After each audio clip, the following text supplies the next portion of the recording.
This is the road where people are passing, and then like right there is that Mini Cooper. Definitely seems like it's been in here for a very, very long time. Well, it kind of happened again. I was on my way home and I spotted a car which seemed a little bit special, and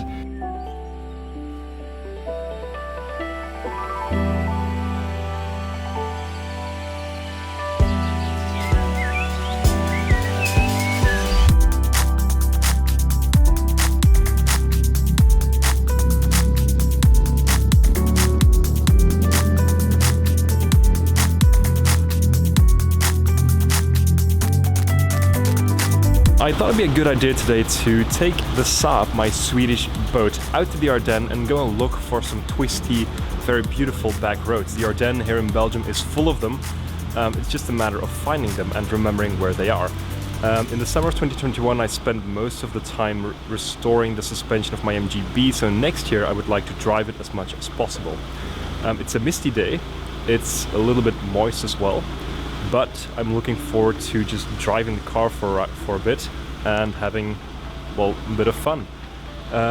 So let's go down there and see what happens. Also, I'm still not entirely sure if I will ever grow tired of the dash of this car when it's lit up. This is like retro 90s to the T. I do have a few warning lights right now. Don't worry about that too much. This is a Saab, it will power through, and I'll get that sorted in due time. But in the meantime, just look at that dash. I think it's beautiful.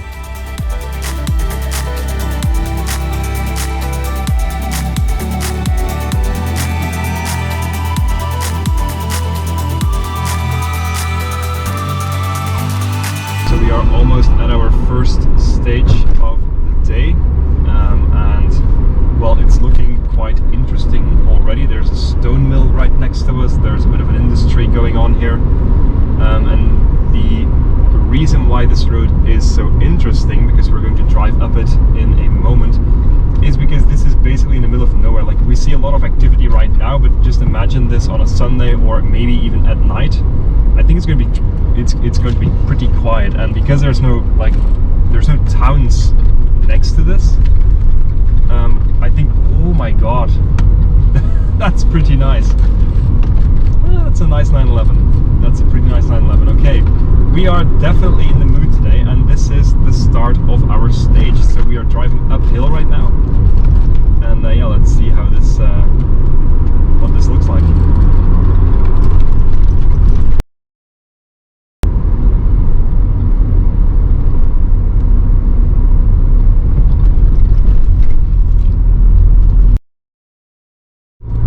Let's do this one more time.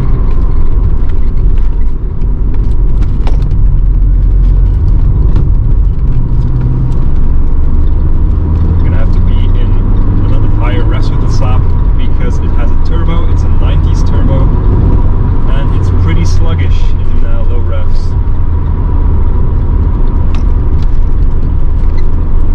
Here we have a few guys doing some trial biking as well. It's pretty cool. I thought it would be a good idea to kind of talk you through this road as we move up towards the top of the hill here. Now, let me start with saying that the Saab is definitely not a sports car. It wouldn't really be the best car to use for this kind of activity, but because it's still quite a fun car to drive, it does the job quite nicely. It also has a lot of power. It's got around 200 brake horsepower and around, I think it is 260 Newton meters of torque, which is absolutely immense for like a 4-cylinder with 200 horsepower. So it definitely can keep up with a lot of modern like sports cars or luxury cars. This car is pretty powerful, and it's therefore also a lot of fun to drive. Now, in terms of the road here, we first start with a lot of like very quick corners, and then as we move towards the top, the corners get a lot more tight, and as we'll see in a second, they also follow up very, very closely to each other as we near the top of the hill. And that's pretty fun actually, because in the beginning you really get to use the power of the car, you get to wind down the gears, but then as you move towards the top of the road, you get to use your driver skill a lot more. You get to do a lot more of the more technical bits, which is quite a lot of fun, to be honest, because this is a road where you can have fun in your car and just use the power while also working a bit on your driver skill. Now, unfortunately, this is a public road. It's not closed, so we can't really get up to the edge of each, like, apex, as you might want to call it, which makes it obviously a lot slower than it could be. But nonetheless, it's pretty interesting. And then this is one of the most interesting bits here. You have these like left and right handers that are pretty small and follow up very closely to each other. And then right here we are going to get up to the top and exit the woods, and that's basically the finish line. Yep, it's definitely better uphill. That's definitely a lot better. That's pretty cool. Okay, I knocked out quite a bit of fuel on that run. But yeah, it's pretty fun. That was pretty nice. So thoughts on that first stage are, it's pretty good. It's definitely better uphill than downhill, which is usually the case with these kinds of roads. But yeah, it was actually a lot more technical than I thought, because you see these kinds of roads on Google Maps or wherever you like to look for them, and you think like, okay, this seems interesting, but you never really know until you get there. But this seemed interesting, and it actually is interesting, so that's pretty good. I'm now going to head over to a second stage, which is not too far from here, and yeah, we'll see how that goes as well. I actually just passed a garage with a classic Mini inside, and it looked pretty cool, so I'm going to try and see if I can turn around here, which I can. That's very good. And then we have to go back up. It seemed really, really nice. Like, the Mini seemed old and dusty and everything, but it's pretty cool when you come across things like this. So just to kind of give you a perspective, like, this is the road where people are passing, and then like right there is that Mini Cooper. Right there. Yeah, it's pretty cool. There are a few more out here. And well, it definitely seems like it's been in here for a very, very long time. But yeah, that's pretty damn cool. Bucket seat, racing harness, roll cage. This is a cool car, and I like the spec too. Like, the colors are pretty nice, and the rally lights and the bumpers and the white wheel arches. This is a pretty nice car. Things you find when driving around randomly. After spotting that magnificent Mini Cooper, I actually went down to a second road in the area. Now I really want to check this out, but in the end it didn't really flow as nicely as the first one. I mean, it was definitely an interesting road. It felt a lot more sketchy due to there not being any barriers on the left or right here, and also the road is a lot smaller, so it felt a lot more dangerous to drive this road up and down, but well, it was quite fun. Nonetheless, it wasn't as interesting as the first one, and I'm also not going to bore you with me driving around here for a few minutes, so we're just going to skip ahead to the next thing, because we are not done yet. Well, it kind of happened again. I was on my way home and I spotted a car which seemed a little bit special, and I'm not sure if this is something all of you will like, but yeah, we'll see. And this is it. You're probably thinking, well, that's a Honda Civic, and you'd be right. But from when I was younger, I always kind of loved these cars, and this one looks to be in a pretty dire state. Now, it does say VTEC on the back there, on the left.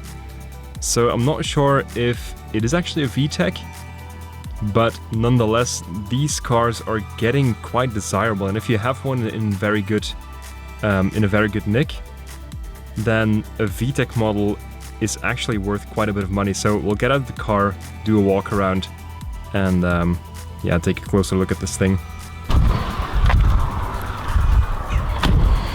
Now, I'm gonna be honest, this is pretty awkward.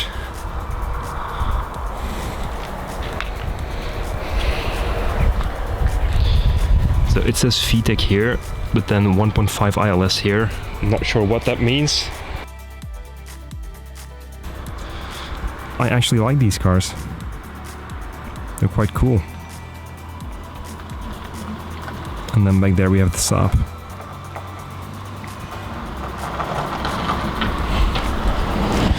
So yeah, this one is not too pretty, but these can be pretty cool cars if you do the right stuff with them. That I will say. And I've also been watching a lot of Juicebox for You lately, and I've watched their whole Japan in the Van series, and well, if you watch that too, you'll kind of understand the whole Honda Civic hype here. So this actually kind of makes me think, should I do maybe a kind of road trip through the Ardennes and look for these kind of things and make a video about it? Let me know in the comments down below if you would like something like that, because I always have my eye out for cars like this, just special cars that are parked somewhere or are in a garage that you can see from the road. I'm always looking for those things, and believe it or not, but here in the Ardennes in Belgium, there are a lot of these places. Like I remember some place, I even remember where there's like a TWR race car Jaguar. I forgot the model name, but you probably know which car I'm talking about. Just type it on Google, TWR Jaguar, and you'll see the car that I mean. And I know where a car like that, with that kind of styling, the stickers and everything, is standing just outside in someone's driveway. And it's pretty cool to see these cars just standing around here, but it's also pretty sad. Now, I've always thought it would be cool to just drive around, look at these cars, take a few photos, and maybe it could be a cool video as well. For this video though, I'm going to end it here. I'm just going to drive home anyway. I hope you enjoyed. This was a very impromptu video. I had a day off work, and yesterday I thought, well, let's go to the Ardennes, do some cool roads, and it ended up being a kind of abandoned car spotting video as well, which is pretty cool. So yeah, let me know if you like this, and I'll see you in the next one.